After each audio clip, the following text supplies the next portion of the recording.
మనం చెప్పేది ఒకటి, వాళ్ళు చెప్పేది ఒకటి. మనం మాట్లాడేది ఒకటి, వాళ్ళు మాట్లాడేది ఒకటి. మనం చెప్పేది ఒకటి, వాళ్ళు తీసుకునేది ఒకటి. మనం చెప్పిన దాన్ని వాళ్ళకు అర్థమైన రీతిలో తీసుకుని దాన్ని వక్రీకరించడం అనేది ఆనాడు, ఈనాడు, నేడు కూడా ఎక్కువైపోయింది. కాబట్టి దేవుని పిల్లలారా, ప్రతీది విడమర్చి చెప్పాల్సి వస్తుంది. కొన్నిసార్లు ప్రతీది విడమర్చి చెప్పినా కూడా దాంట్లోంచి కూడా ఏదో ఒకటి వాళ్ళకి నచ్చినట్లుగానే తీసుకోవడం అవుతుంది. ఇక్కడ కూడా అదే సమస్య ఎదురైంది కొరింథీ సంఘంలో కూడా.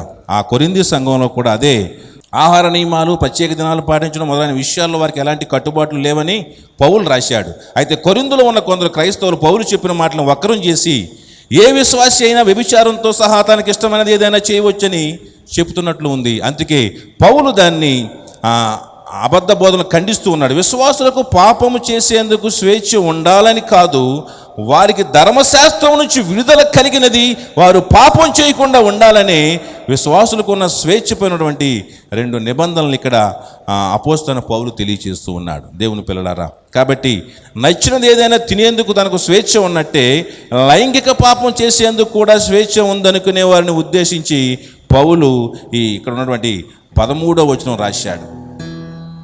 భోజనం ఏదైనా తినొచ్చు అని రాశాడు.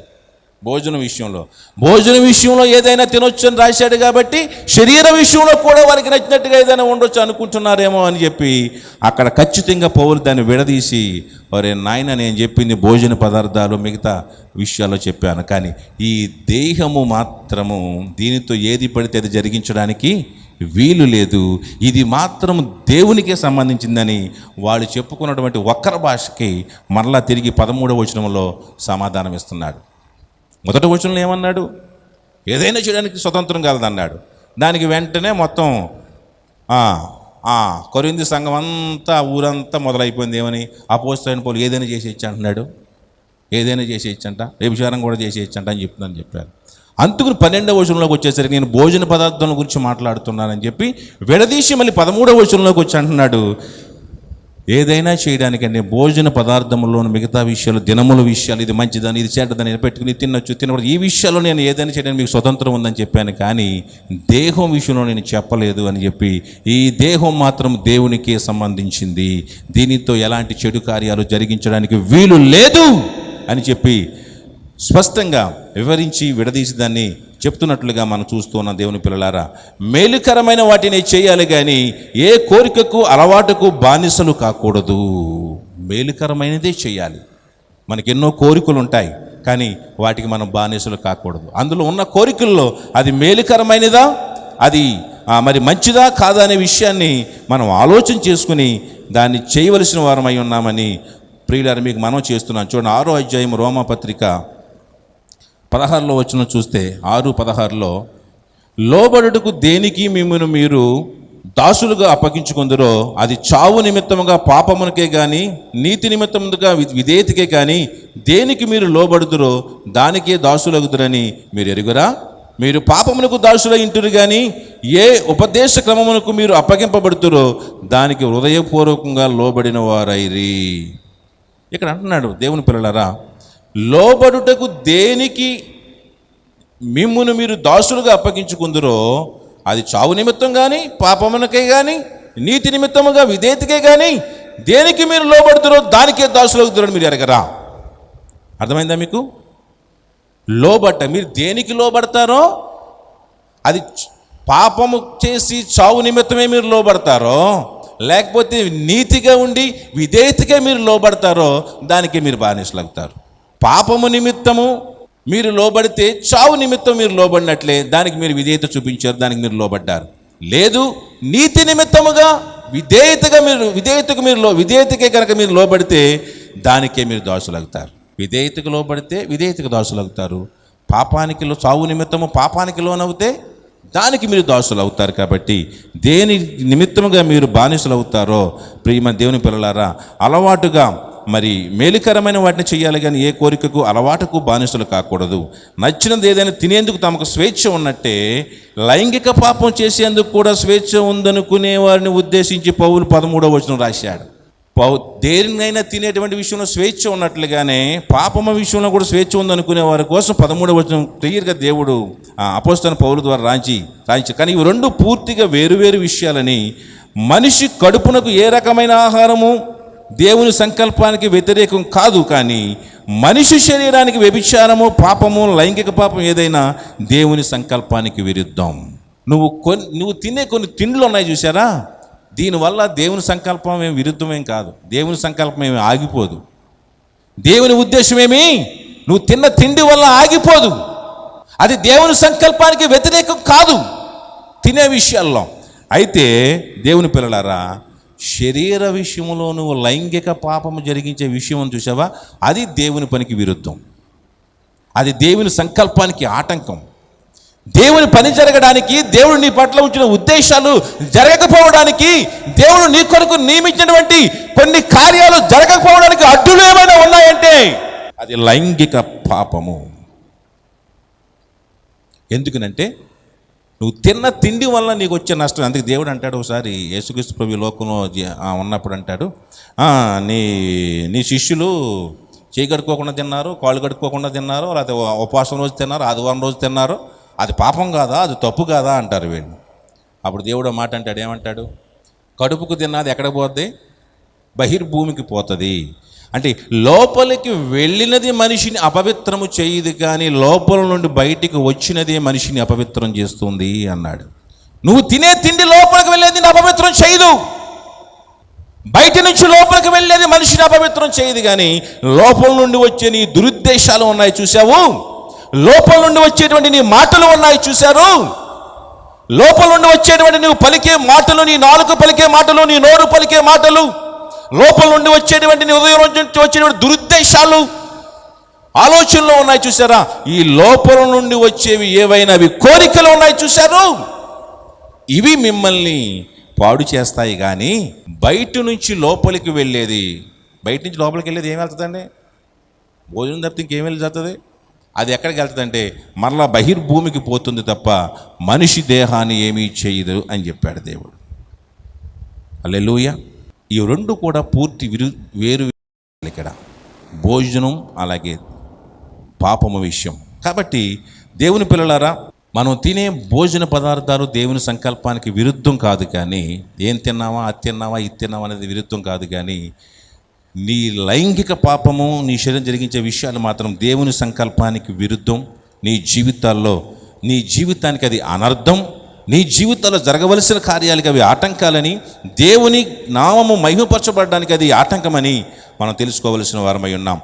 దేవుడు విశ్వాసుల మృతదేహాలను మహిమలో, పవిత్రతలో శాశ్వత జీవం గడపడం కోసం సజీవంగా లేపుతాడు. విశ్వాసులు దీన్ని గుర్తించి దేవుని ఉన్నత ఆశయం కోసం తమ శరీరాలని ఉపయోగించాలి. ఎందుకంటే దేవుడు మన శరీరాల్ని మరలా ఒకరోజు లేపుతాడు.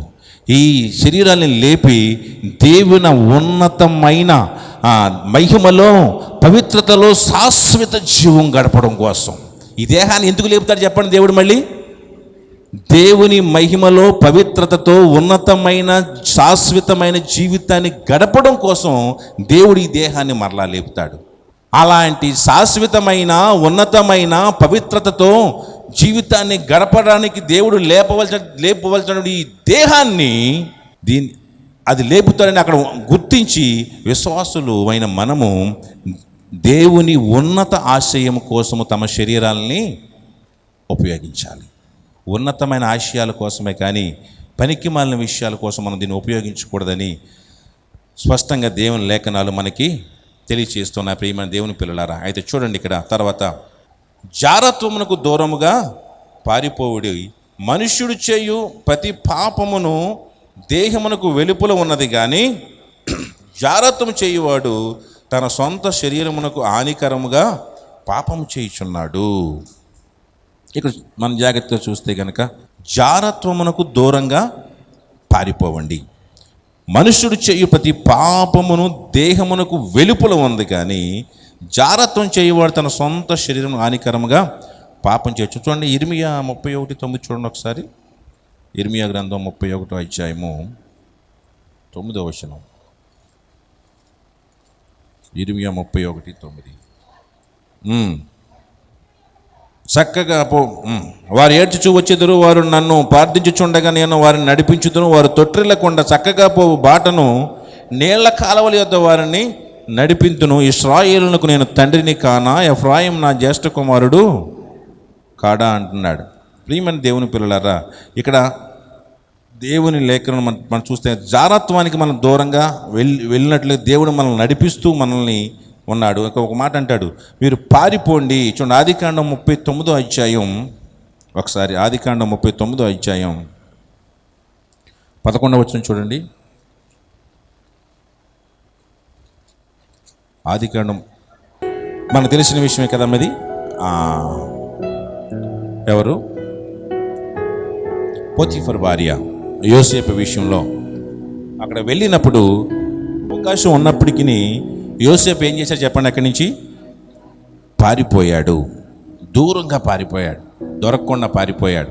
అవకాశం ఉన్నప్పటికీ కూడా పాపం చేయకుండా ఆ వ్యభిచారానికి లేకపోతే ఆ జారత్వానికి తప్పించుకుని యోసేపు పారిపోయినట్లుగా ఆదికాండంలో మనం చూస్తూ ఉన్నాం.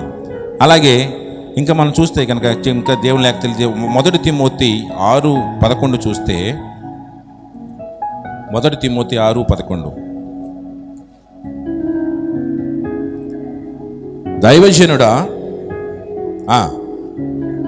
దైవజనుడా నీవైతే వీటిని విసర్జించి నీతిని, భక్తిని, విశ్వాసమును, ప్రేమను, ఓర్పును, సాత్వికం సంపాదించుకునేందుకు ప్రయాసపడము. విశ్వాస సంబంధమైన మంచి పోరాటం నిత్య జీవం చేపట్టడం, దాన్ని పొందుకు నీవు పిలువబడి అనేక సాక్షులను మంచి ఒప్పుకుంటువి. అయితే 2 తిమోతి చూడండి, 2 తిమోతికి 2:22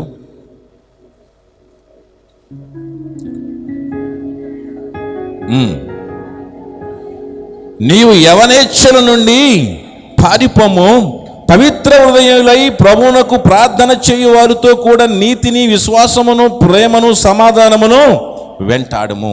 ఏం చేయాలంటండి? నీవు యవనేచ్ఛల నుండి పారిపోము. అది ఎవరైనా సరే, యవనస్తులారా, నీ యవనేచ్ఛల నుండి, ఈ యవన కాలంలో నీకు వచ్చే కోరికల నుండి, ఆ మాటకొస్తే ఈ కోరికలు అనేవి కేవలము యవనస్తులకు మాత్రమే కాదు, మనిషిగా ఉన్న ప్రతి ఒక్కడికి వచ్చే కోరికలే అవి. అయితే యవనంలో టీనేజ్లో వచ్చే కోరికలు మరీ విపరీతముగా ఉంటాయి కాబట్టి, అక్కడ స్టార్ట్ అవుతుంది కాబట్టి, మొదలవుతుంది కాబట్టి అంటాడు అక్కడ యవనేచ్ఛలు. ఇవాళ కొంతమంది యవనేచ్ఛలు అంటే మరి యవనస్తులుగా అనుకునేవారు. కొంతమంది 60లో 20 లాగా ఉంటుంటారు. అంటే ఏంటో వాళ్ళకి యవనస్తులుగా కనపడాలని అంటే ఆలోచనలు కూడా ఎలా ఉన్నాయనుకోవాలి? 60లో 20, 60లో 30 లాగా అనమాట. అంటే 60 ఏళ్ళు వచ్చినా సరే 30 ఏళ్ళు వచ్చినట్టుగానే కనపడడానికి పడే తాపత్రయం. 60 ఏళ్ళు వచ్చినా సరే ఇంకా నేను యవనస్తుడిగానే శరీరం ముడతలు కనపడకుండా అవి రాసుకొని ఈ రాసుకొని జాగ్రత్తలు పడడం, ఫేషియల్ చేయించుకొని అవి చేయించు. ఎందుకనంటే యవనంగా కనపడాలని. సరే, ఏదేమైనా అక్కడ అంటున్నాడు యవనేచ్ఛల నుండి దూరంగా పారిపోండి. ఎందుకనంటే పవిత్ర హృదయులై ప్రభువునకు ప్రార్థన చేయు వారితో కూడా నీతిని, విశ్వాసము, ప్రేమను, సమాధానం వెంటాడము. అక్కడికి పారిపోయి ఎవరితో ఉండాలంటే దేవునితో ప్రార్థన చేయు వారితో ఉండండి. దేవునికి ప్రార్థన చేయు వారితో కలిసి ఉండండి. పవిత్ర హృదయులై, పవిత్రమైన హృదయం కలిగి దేవునికి ప్రార్థన చేసేవారితో కలిసి ఉండండి. నా ప్రియమైన దేవుని పిల్లలారా, యవనస్తులారా, ముఖ్యంగా యవన పిల్లలారా, ఎవరితో మీరు కలిసి ఉంటున్నారు? ఎవరితో మీ సాంగత్యం? ఎవరితో మీ జత? దేవుని మందిరానికి వస్తూ దేవునికి ప్రార్థన చేసి ఆదివారం మందిరంలో భక్తి గల జీవితాన్ని పరిచర్య చేస్తూ ఉన్నవాడితో నీ స్నేహాన్ని కొనసాగిస్తున్నావా? లేకపోతే మీ ఎవటి పడితే రోడ్లంట తిరిగి బయటికి పోయేవాడితో కలిసి తిరుగుతున్నావో? పవిత్ర ఉదయం కలిగి మంచి వ్యసనాలు కలిగిన వాడితో నీవు సహవాసం చేస్తూ ఉన్నావో? లేకపోతే పాడు చేసి పాపం వైపు నడిపించేవాడితో నీవు సహవాసం చేస్తూ నీ సమయాన్ని గడుపుతున్నావో? ఒకసారి ఆలోచించుకోమని దేవుని లేఖను ఈరోజు స్పష్టంగా మనకు తెలియజేస్తూ ఉంది. ఎందుకనంటే పవిత్ర హృదయులై ప్రార్థన చేయు వారితో కలిసి సమాధానమును వెంటాడుము. పాపం నుండి పారిపోయి మరి దేన్ని వెంటాడాలి? ప్రేమ, సమాధానాన్ని మనం వెంటాడాలి. ప్రేమ కలిగి ప్రేమకు వెంటపడాలి, సమాధానం కొరకు వెంటపడాలి. కానీ పాపానికి వెనక్కి తిరిగి పరిగెట్టాలి, పారిపోవాలి. ప్రియమైన దేవుని పిల్లలారా, అట్టి రీతిగా దేవుని లేఖనం మనల్ని గద్దిస్తూ ఉన్నప్పుడు పారిపోండి అని చెబుతుంది. అయితే చక్కగా ఇక్కడ చెబుతుంది కదా, చూడండి ఎక్కడికి పారిపోవాలి. సామెతలు 18:10 చూడండి. సామెతలు 18:10 త్వరగా.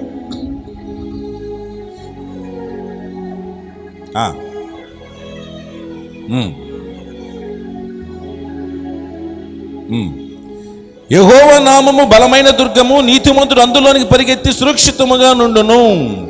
హల్లెలూయా. ఎక్కడికి మనం పరిగెట్టాలండి?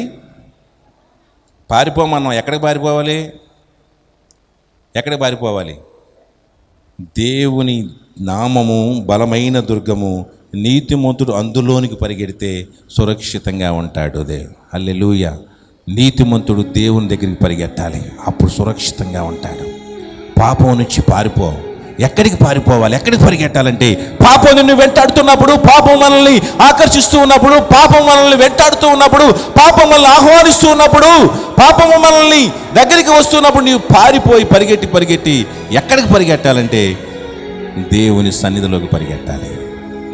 దేవుని సన్నిధిలోకి పరిగెట్టి ప్రార్థన చేసి, ప్రార్థన చేయు వారితో కలిసి నీవు ఉన్నప్పుడు ఏమవుతుందంటే, అది నీవు ఆ పాపము నుండి తప్పించుకొని సురక్షితంగా ఉంటావు.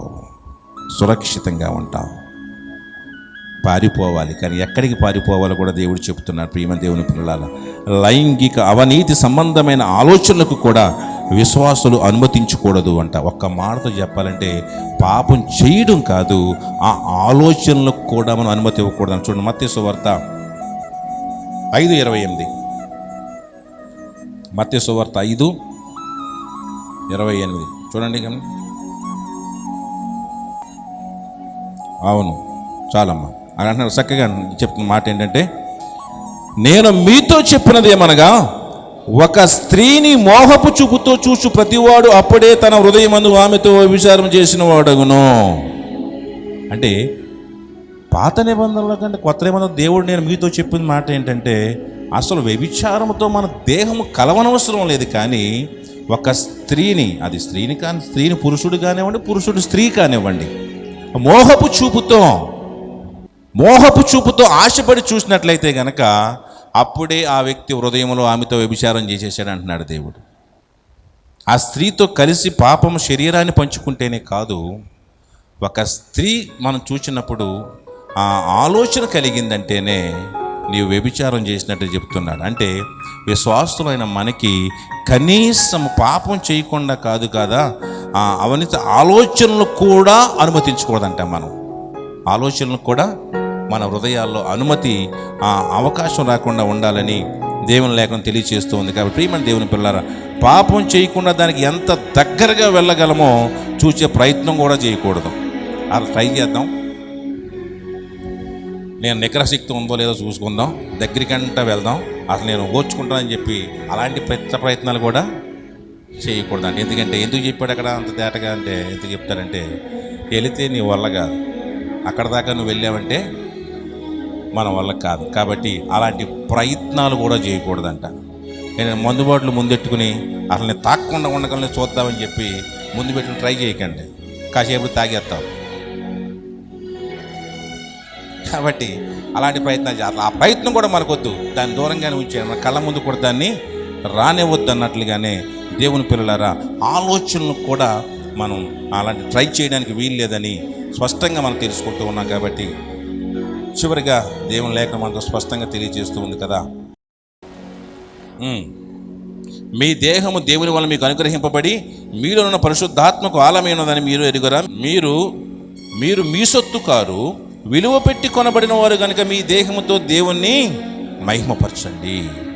అది ఎందుకు మనకి రిస్ట్రిక్షన్స్ ఉన్నాయంటే కనుక, నువ్వు కాదు, నువ్వు నీ సొత్తు కాదు, నువ్వు నీ ఆస్తి కాదు.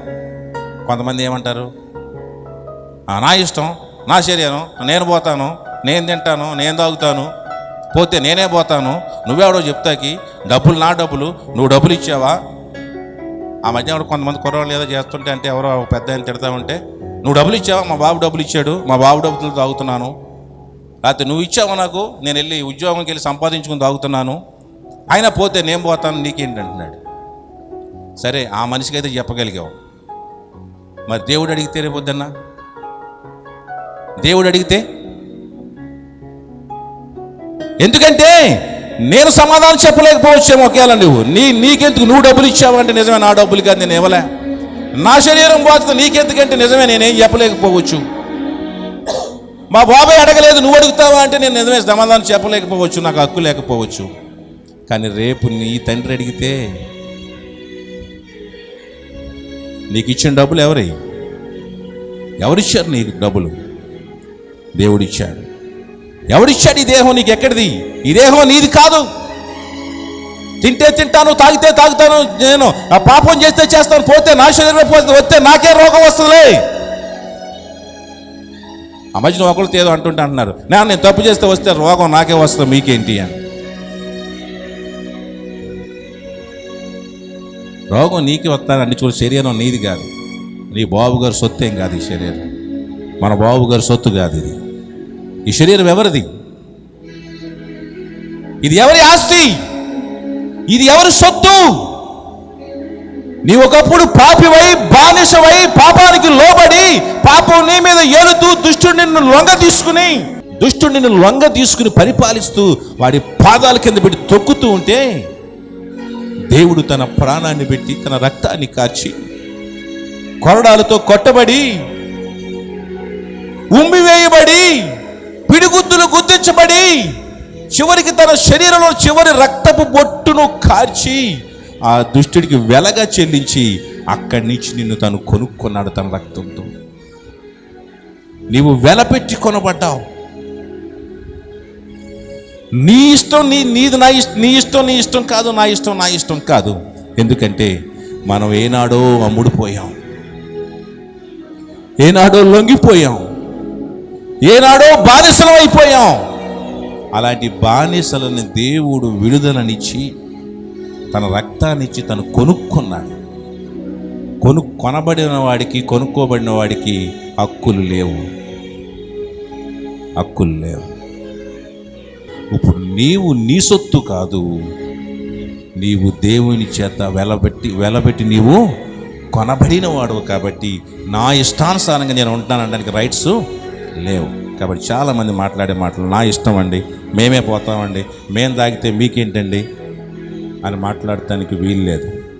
ఎందుకంటే నువ్వు నీ సొత్తు కాదు.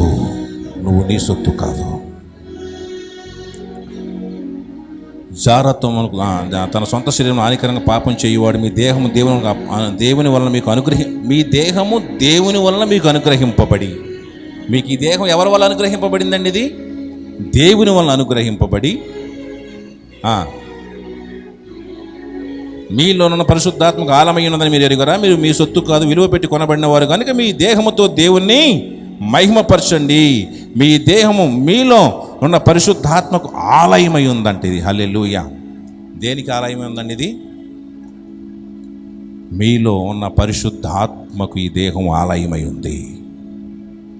నీ దేహము నీది కాదు. ఈ దేహములో ఉండవలసింది వేరే కాదు. ఈ దేహము దేవుని పరిశుద్ధాత్మకు ఆలయమై ఉంది. పరిశుద్ధాత్మ ఇందులో నివసిస్తూ ఉన్నాడు. అందుకొరకు తనను వెలపెట్టి కొన్నాడు. కాబట్టి ఇది నాది, నా ఇష్టం, నా బ్రతుకు. అది బయట వాళ్ళకి ఉందేమో కానీ హక్కు, విశ్వాసులుగా రక్షింపబడిన వాడికి ఆ మాట అనడానికి హక్కు లేదు. ఎందుకంటే వాడు ఇంకా విడుదల పొందుకోలేదు కాబట్టి వాడు అనొచ్చు. కానీ విశ్వాసిగా రక్షింపబడిన వాడికి మాత్రం పోతే నేనే పోతాను, మీకేంటి? తాగితే నా శరీరమే పోద్ది, మీకేంటి? పాపం చేస్తే నాకే రోగం వస్తుంది, నీకేంటి? పోతే నేనే పోతానులే అంటానికి నీ ఇష్టం ఏం కాదు ఇక్కడ. ఎందుకంటే నువ్వు కాదు, నువ్వు నీ సొత్తు కాదు. నీ మీద నీకే హక్కు లేదు. నీ మీద ఎవరికి హక్కు ఉంది? దేవుడికి హక్కు మాత్రం ఉంది. కాబట్టి దేవుని పిల్లలారా, రాకడ దినాలలో, ప్రభు అంత్యకాలపు దినాలలో మరింత మనల జీవితాన్ని మనం భద్రం చేసుకోవలసిన వారమై ఉన్నాం. మరింత మన జీవితాన్ని మనం కాపాడుకోవాల్సిన, ఎందుకంటే ప్రభువు ఈ శరీరాన్ని మరలా లేపుతాడు. ఈ శరీరము దేవునితో నిత్యము మహిమలో ఉంటుంది కాబట్టి ఏం చేయాలంటే ఈ శరీరాన్ని, ఈ దేహాన్ని మనము మరింత పవిత్రంగా కాపాడుకోవాలి. ఈ రోజుల్లో కొన్ని దుర్బోధలు వస్తూ ఉన్నాయి. ఒకడంటాడు శరీరం మట్టి అయిపోతుంది కాబట్టి, దేహము ఆత్మ దేవుడి దగ్గరికి వెళ్ళిపోతుంది కాబట్టి, నీవు జరిగించే క్రియ శరీరముతో జరిగిస్తున్నావు కాబట్టి, శరీరం మట్టి అయిపోతుంది కాబట్టి నీవు జరిగించే క్రియ ఆత్మ కట్టుకోదని చెబుతున్నాడు. కొత్త బోధ ఈ మధ్యన ఎక్కడ విన్నారు కానీ చస్తారు. మళ్ళీ విని నా దగ్గరికి తేకండి. ఏంటాడు తెలివితేటలు? శరీరము మట్టి అయిపోతుంది కాబట్టి నీవు చేసేటువంటి వ్యభిచారం కానీ మరొకటి కానీ అది శరీరంతో చేస్తున్నావు కాబట్టి, అది నీ ఆత్మకు అంటుకోదు కాబట్టి, ఆత్మ వేరు శరీరం వేరు కాబట్టి, శరీరంతో నువ్వు పాపం చేస్తున్నావు కాబట్టి ఇది దానికి అంటుకోదని చెప్పి కొత్త బోధకులు కూడా వచ్చేసారు. అందుకని వాక్యం చదువుకోండి. శరీరం ఎవరిదంటండి? ఇప్పుడు దేవుడిది. ఈ శరీరం ఏమవుతుంది? మరలా లేపబడుతుంది. లేపబడి దేవుడితో నిత్యము మహిమలో ఉంటుంది. కాబట్టి ఈ దేహముతో దేవుణ్ణి మహిమపరచండి, ఈ శరీరంతో దేవుణ్ణి మహిమపరచండి, ఈ శరీరంతో దేవుణ్ణి ఘనపరచుదాం. ఆ రీతిగా దేవుడు తన కృపను మనందరికీ అనుగ్రహించునుగాక. Praise you Lord. చిన్న ప్రార్థన చేసుకుందాం. పరిశుద్ధుడా యేసయ్య, నీకు వందనాలు తండ్రి. అవును నాయనా, చివరి దినాల్లో ఉన్నాం, అంచె దినాల్లో ఉన్నాం. ఎవరెప్పుడో మాకు తెలియదు నాయన. ఎవరు ఎప్పుడు నిన్ను విడిచి వెళుతామో, ఈ లోకాన్ని, ఈ శరీరాన్ని విడిచి వెళుతామో మాకు తెలియదు. ఉన్నంతకాలము నాయన మేము మాకు నచ్చినట్టుగా బ్రతకడానికి లేదు నాయన. స్వతంత్రం ఇచ్చావు. అయితే ఏ విషయాల్లో మేము ఉండాలో, ఏ విషయాల్లో ఉండకూడదో నాయన మాకు తెలియచేయమని నేను వేడుకుంటున్నాం. మా ఇష్టానుసారం బ్రతకడానికి, మాకు నచ్చినది చేయడానికి, మా కోరికలు తీర్చుకోవడానికి కాదు నాయన ఈ దేహము, ఈ జీవితము నాయన. మా కొరకు నీవు పడరాని పాటలు పడి నాయన నీ చివరి రక్తపు బొట్టు వరకు కార్చావు. రక్తముతో నీ ప్రాణాన్ని పెట్టి మమ్మల్ని కొన్నావయ్యా. మేము నీ శరీరంలో అవయవమై ఉన్నావు. పరిశుద్ధమైన ఈ దేహాన్ని అపరిశుద్ధమైన వాటికి వాడడానికి వీలు లేకుండా నీ కృప చూపించమని నిన్ను వేడుకుంటున్నావు. మమ్మల్ని అందరినీ నీ కృపకు అప్పగించుకుంటూ ఉన్నావు, నీ పరిశుద్ధ ఆత్మకు అప్పగించుకుంటూ ఉన్నావు. మమ్మల్ని కాచి కాపాడయ్యా. ఏ పాపము మమ్మల్ని అంటకుండా తండ్రి నాయనా, నీ కృపను మాకు అనుగ్రహించమని నేను వేడుకుంటున్నా. ఈ అంచె దినాలలో మరింత శ్రద్ధ కలిగి, మరింత భయం కలిగి, మరింత భక్తి కలిగి మమ్మల్ని మేము కట్టుకుంటూ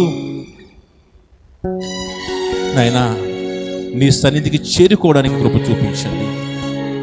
నీ సహాయం మాకు దయచేయమని, నీవే మమ్మల్ని బలపరిచి స్థిరపరిచి నడిపించమని, ఈ కార్యక్రమాన్ని వీక్షిస్తున్న వారిని, వింటున్న వారిని నాయన అందరిని దీవించి ఆశీర్వదించమని, అటు నీ కృపకు మమ్మల్ని పాత్రలను చేసి నీ పరిశుద్ధ పవిత్రాత్మకు ఆలయాలుగా మమ్మల్ని ఉంచమని, అటు యోగ్యతను మాకు అనుగ్రహించమని యేసు నామములో అడిగి వేడుకుంటున్నాం తండ్రి. ఆమేన్.